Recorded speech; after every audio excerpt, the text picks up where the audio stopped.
How's it going, everyone? Welcome back to Let's Play Castlevania 3, Dracula's Curse. As we continue on, Alucard's Slow Jam route. Listen to this. Yeah, I like that. I like that a lot. We are also coming up on the home stretch of the game, and this is probably going to be the finale now that I think about it. We don't have that much left to go. Soon we'll be making it back to the entrance hall to the castle.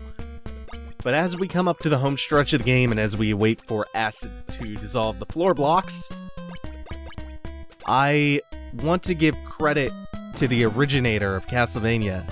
Now, the most famous name associated with Castlevania is Igarashi's, Koji Igarashi. He is the creator of Symphony of the Night. He has done a ton of very memorable work on Castlevania, and he is most fondly remembered as the godfather of the Metroidvania genre.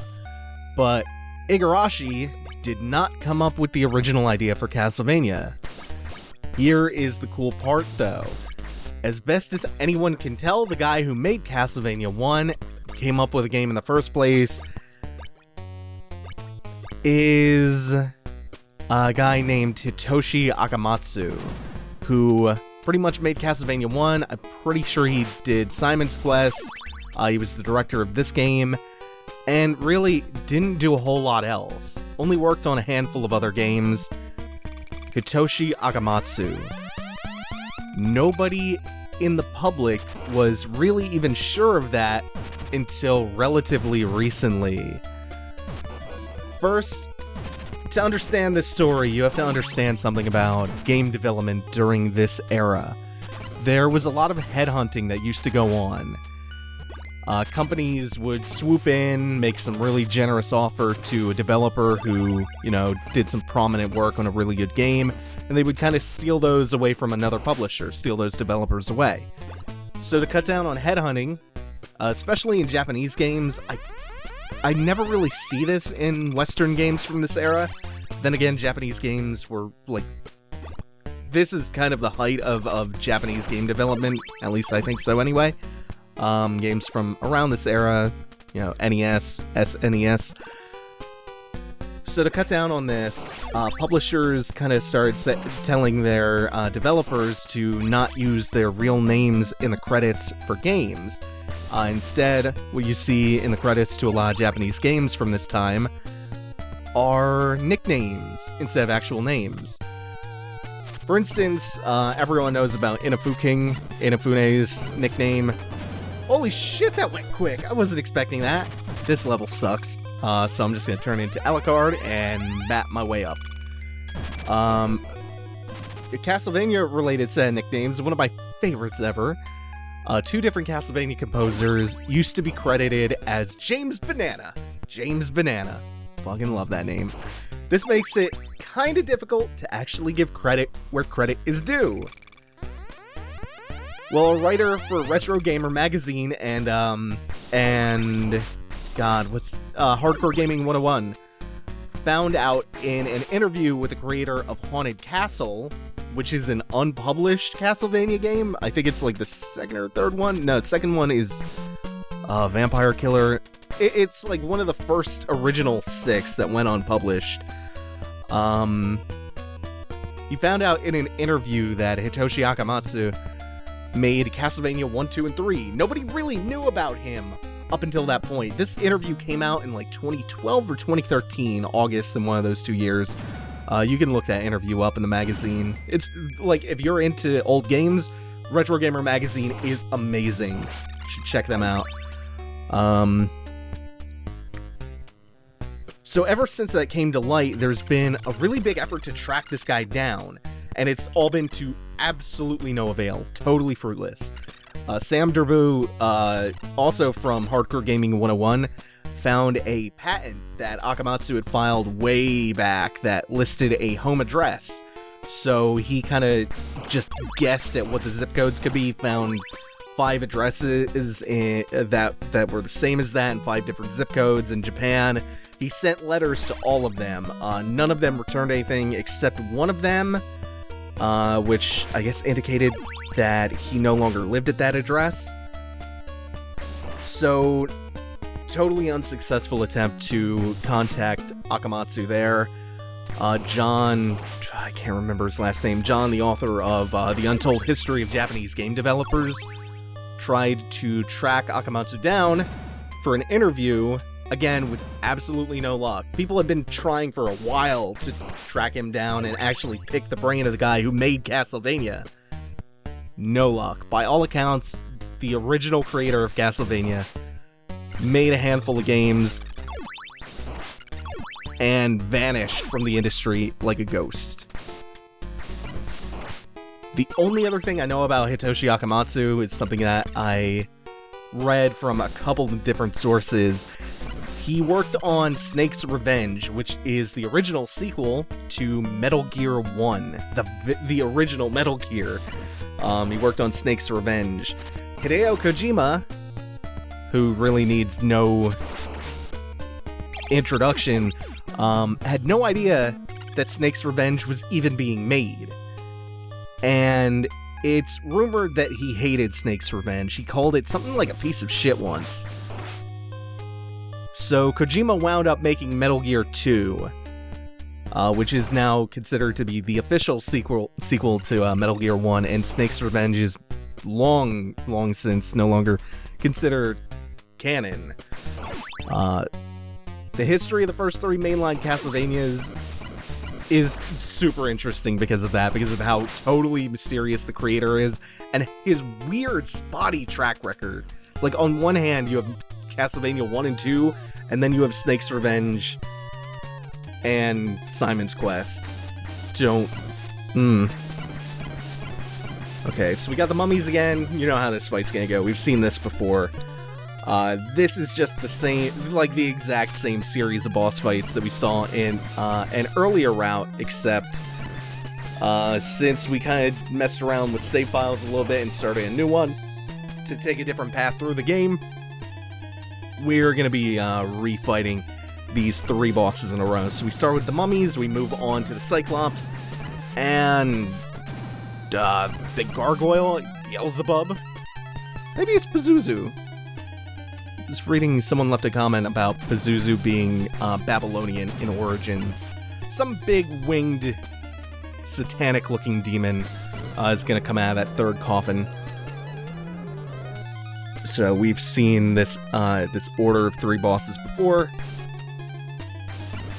God, that looks so cool. I can't tell if it's supposed to be like satanic or a gargoyle, or if it's supposed to look like Baphomet. I guess all three are good guesses. But just like before, it's not a threat.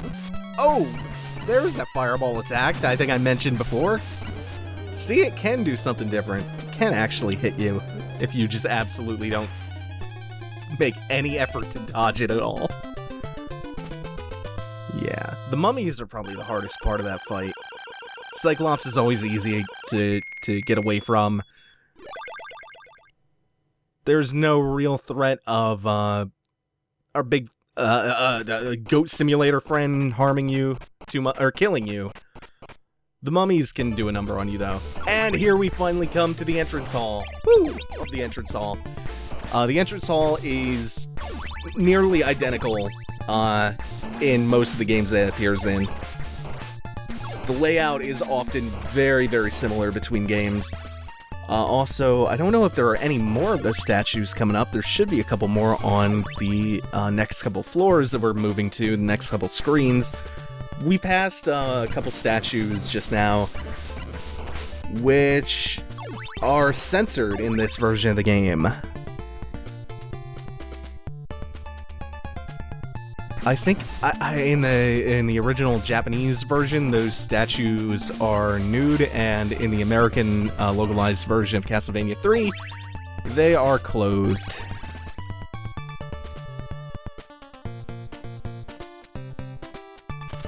Ooh, I forgot how much I like the entrance the entrance hall theme. These enemies can fuck off though. Oh, the spiders. I feel like I'm only just now getting used to the spiders. Alright, what do we got? Ooze is a pain in the ass. Is the ooze... hold on. Fuck! Damn it. Okay, no wall chicken for me.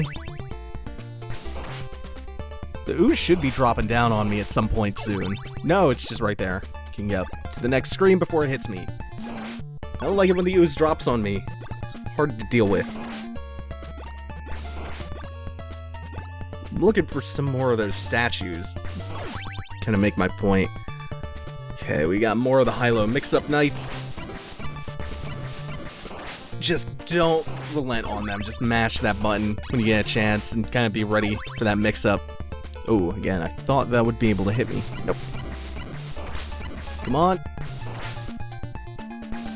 Those knights are probably the enemies that make me most tense, even though the bats seem to be always the enemies that hit me. I don't think we have any more bats for a while, though. In fact, this, I'm pretty sure, is the last screen of, Stage 1 of the entrance hall. Which, if you're familiar with Castlevania, you know what lies at the end of this hall.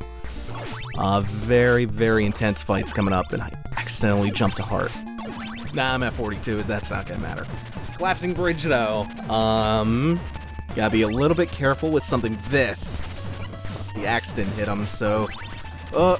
this is gonna be tight. Just stay a little bit ahead. Those last two do not fall into the pit. But I am down 4 squares of health. This is gonna be rough. This is gonna be nasty. This is the hardest boss in the game right here. Always is. It's death. It is the Grim Reaper.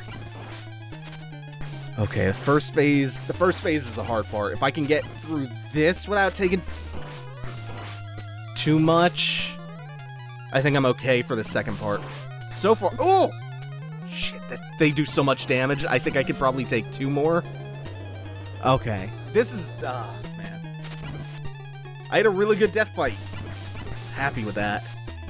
This, second phase should not be a challenge at all. It only throws, like, 1 scythe at a time at you.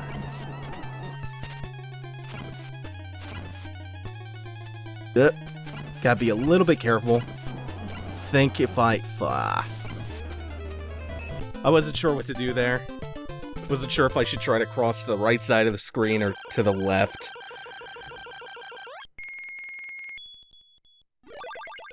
Ooh, that's death, though. That's an intense fight. Death is usually the hardest fight in the game. Dracula is a little bit more even in that, you know, Dracula is always going to be a multi-phase fight. What I mean by that is the difficulty across each of Dracula's forms tends to be a little bit more balanced, whereas Death has a really, really hard phase 1 and then a much easier phase 2. But overall, I would still say Death is the harder fight, even compared to Dracula. Super Castlevania 4 has a pretty tough Dracula fight. But for the most part, I actually don't think Dracula is that bad. He's usually the second hardest boss in the game. But even so, not that bad. Death is the real killer. What a smooth-ass death fight. I'm really happy with that. Especially going into that hurt. But stage-wise, we still have some of the hardest stages in the game coming up. There is some tough times ahead. Oh wow, I didn't even have to go the upper route there. Could have just passed under. See, I think the next screen is the Merman screen? The second one? The Return of the Merman. No, oh shit, it's this. Oh, this is tough. This is one of the harder screens in the game. Shit. Okay, we get him to pass over. I think there's gonna be some more needle threading, just like the last time we had one of these... There we go. One of these stairway screens with all of the skull towers. Okay, can I... Oh, just barely. It's not like a shmup where you have kind of like that magic pixel hitbox. Your whole body's a hitbox. Okay, you're not gonna be a problem. I don't think. we get any wall chicken before we move on, because there's something really, really tough, I think, in this stage. It's stage 9. Wait, what was that? Oh, I got an extra life. There we go. You know, I still haven't been killed, so I've just been racking lives up. It's not too bad. I did miss a 1-up earlier. Where is the hell screen? It's not here. I think this is an auto-scroller coming up. No, this is one, not quite an auto-scroller. This is one of the ones where the ceiling starts collapsing Tetris-like. So just gotta make a brisk pace through here. You should be okay. The big danger with these stages, like I said before, is you can't get too ahead of yourselves because the enemies don't actually spawn onto the screen until they have enough room from the ceiling to spawn in. So if you are too hasty, you can wind up having them spawn on top of you when the screen shifts. Nice, I did hit him with that axe. Crap! Oh, shit. Damn it, I cornered myself. And what's my timing here? That's a little wonkier than I would like. There we go, now I can get up. A lot of these sections would be made... I bet there's a wall chicken over here or a 1-up or something. Yeah. There's no other reason for this brick to be here. A lot of the difficulty of this can be mitigated by just using Dracula and his crazy awesome bat transformation to just fly past a lot of stage hazards, which is why I'm not doing that. I generally try to stray from using tactics that are too cheesy. So even though Alucard would make things way, way easier, I'm not in the business of making things too easy for myself. I try to avoid doing that.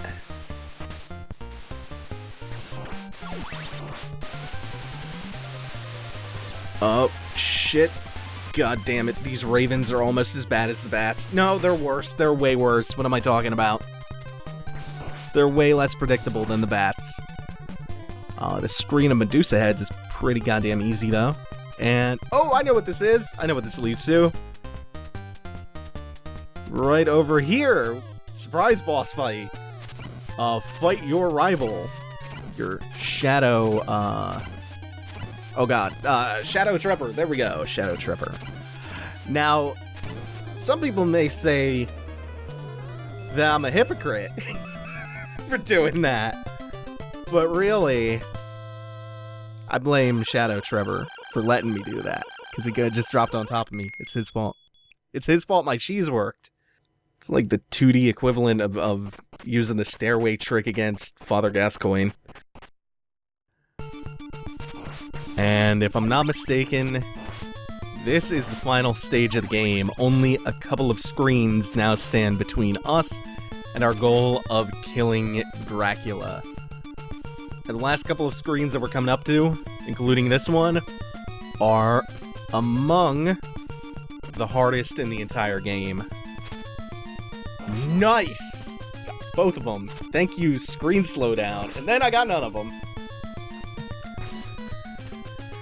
This one starts to get harder when the platforms crumble beneath your feet, which I think happens on this auto-scroller. I'm not sure. I'm starting to doubt my... There we go.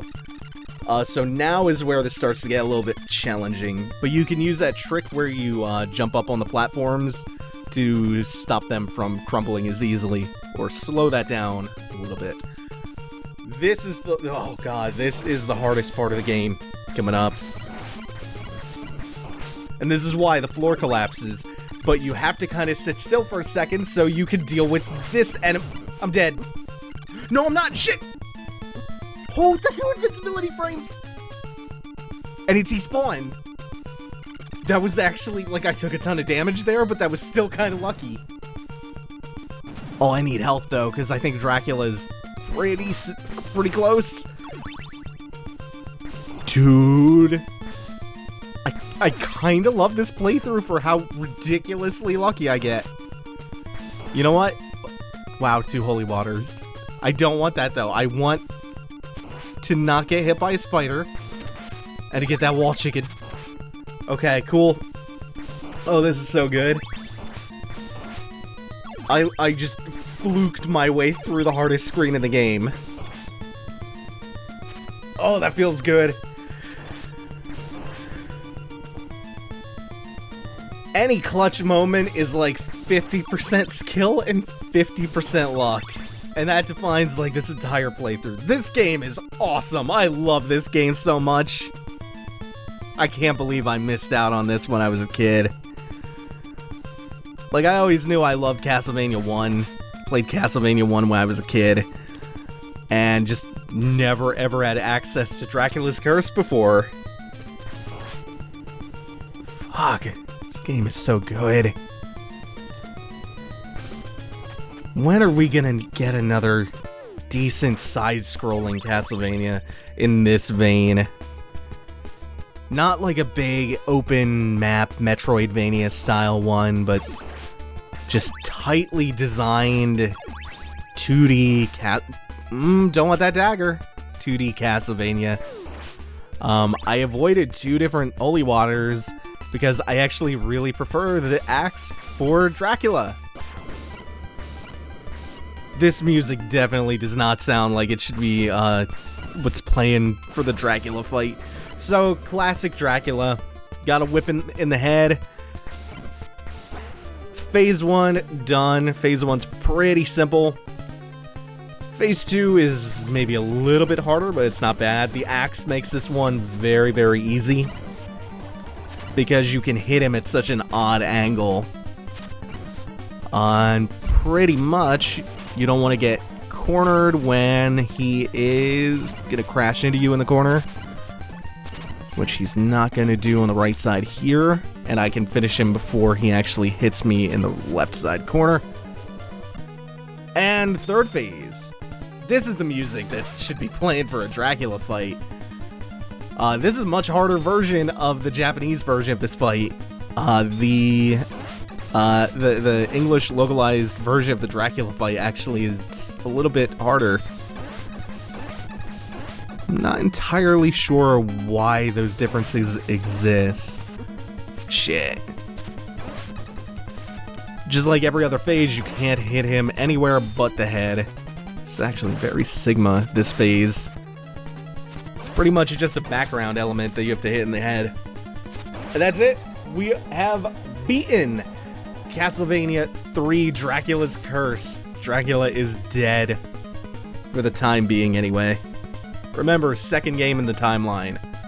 Dracula finds his way back, time and time again. But for now, we've broken Dracula's curse and averted the genocide of the human race. Always gotta keep in mind that that's a plot point in this silly-ass game. And you and your best bro forever, Alucard, get to watch the castle sink into the earth. This game is so fucking good. Trevor made many sacrifices. The long fight is over. Dracula is dead, and all other spirits are asleep. The battle was won by Trevor and Alucard, but Alucard feels guilty because he killed his real father. Trevor realizes this as he stands there thinking about Alucard. Oh, what a bromance! After this fight, the Belmont name shall be honored by all people.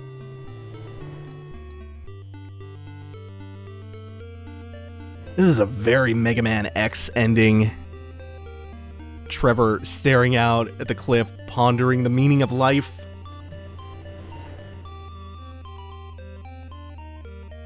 So there are 4 endings to the game, depending on who you recruit, if you decide to recruit anyone at all. Someone's lighting fireworks off outside. This isn't the 4th of July, damn it. Stop that shit.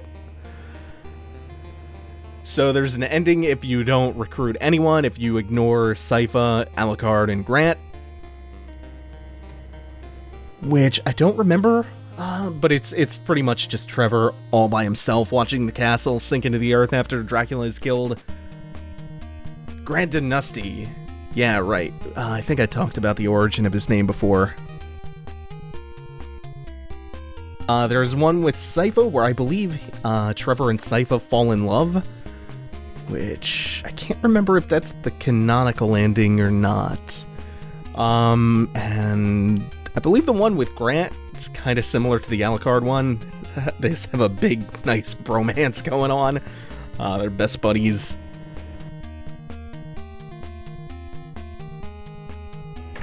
Trevor Belmont. Ralph. Oh, they don't give it the last name, though. They give the Japanese first name, but not the cool-ass Belmondo name. Thank you very much for playing. I always appreciate that. I wish more games ended with thank you very much. Oh, back when Konami was good. I miss that Konami. That's Dracula's Curse, a game that I love very much. If you like this playthrough, be sure to give the video a thumbs up. Share the playlist around. If you get the chance, leave a comment. Like, comment, subscribe. You know, the normal routine. Thank you for doing all that. Thank you very much for watching. And of course, if you want to support me and the channel further, you can head on over to my Patreon at patreon.com/scribe. And this was Dracula's Curse. Thanks for watching, everyone. Take it easy. Have a good one.